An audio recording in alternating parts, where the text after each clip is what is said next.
chaos of Christmas, where you probably spent a lot of time in the kitchen, it's nice to make a few speedy meals to get us through January, right?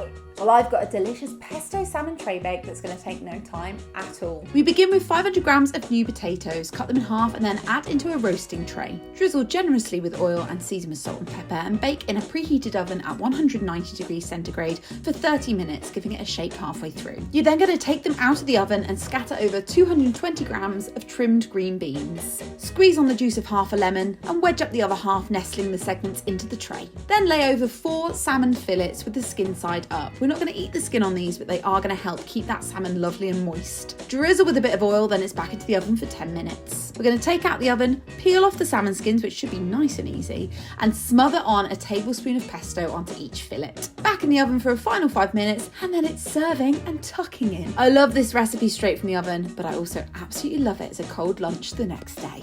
God, I love a one tray wonder where you can just shove it in the oven and let it do its thing, right?